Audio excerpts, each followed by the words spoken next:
నేను జాను పుట్టిన 6 మంత్స్ నుంచి జాబ్‌కెళ్ళిపోవడం అయితే స్టార్ట్ చేశాను. అంతకుముందు మన లైఫ్ అంతా వేరు. ఒకసారి మనం తల్లినయ్యాక ఆ లైఫ్ అంతా వేరనమాట. అసలు మొత్తానికి ఇంకా చాలా డిఫరెన్స్ వచ్చేస్తది మనలో.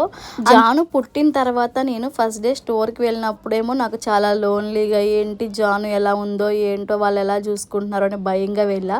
సెకండ్ డే అయితే అసలు నేను ఉండలేక నాకు మధ్యాహ్నం నుంచి హై ఫీవర్ వచ్చేసింది. జాను మీద బెంగతో ఇంకా జానుని ఇంటికెళ్ళి దగ్గర తీసుకొని ఫీడ్ చేసే వరకు కూడా నేను ఉండలేకపోయాను. ఇంకా తర్వాత కొంచెం కొంచెంగా అలవాటు చేసుకున్నాను.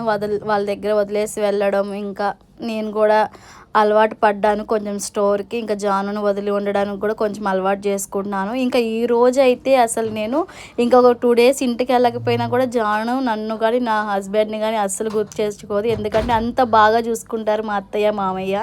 ఇంకా మా అత్తయ్య గారి కన్నా కూడా మా మామయ్య గారు ఎక్కువ బాగా చూసుకుంటారు. మా ముగ్గురు పిల్లలు అంటే అక్క వాళ్ళ పిల్లలు, జాను కూడా వాళ్ళ దగ్గరే పెరిగిద్ది. ఎవరైనా సరే ఏ ఇంట్లో అయినా ఒకళ్ళు ఇద్దరు పిల్లలు ఉంటేనే ఇల్లంతా ఆగమాగం చేసేస్తారు. అలాంటిది వాళ్ళ ఇంట్లో ముగ్గురు పిల్లలు ఉంటారు అత్తయ్య వాళ్ళ ఇంట్లో. అయినా ఇల్లంతా ఆగమాగం చేసేస్తారు. అయినా ఒక్క మాట కూడా అనరు.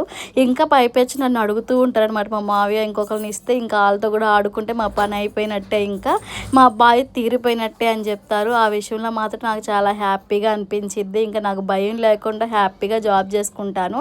ఈ రోజుకి నేను జాబ్కి వెళ్ళినా కూడా ఒకవేళ ఆఫ్టర్నూన్ డ్యూటీకి వెళ్ళినా నాకు ఈవినింగ్ నైట్ వచ్చేసరికి 11, ఒక్కోసారి 11:30 కూడా అయిపోద్ది. అయినా సరే నేను ప్రశాంతంగా జాబ్లో ఉంటాను. ఎందుకు అని అంటే అంత బాగా నమ్మకం ఉంది నాకు. మా అత్తయ్య వాళ్ళు మా మామయ్య గారు పిల్లని అంత బాగా చూసుకుంటారు. ఇంకా నాకు భయం ఏమీ లేదని చెప్పి నేను హ్యాపీగా ధీమాగా ఉద్యోగం అయితే చేసుకుంటాను. ఏ కోడలికైనా ఇంతకు మించి ఏమీ అవసరం, ఇంతకు మించి ఎవరు ఏమీ ఎక్స్పెక్ట్ చేయరు. వాళ్ళ పిల్లల్ని మంచిగా చూసుకుంటే చాలు. మిమ్మల్ని అమ్మా నాన్న కన్నా ఇంకెక్కువ బాగా మేము చూసుకుంటాము.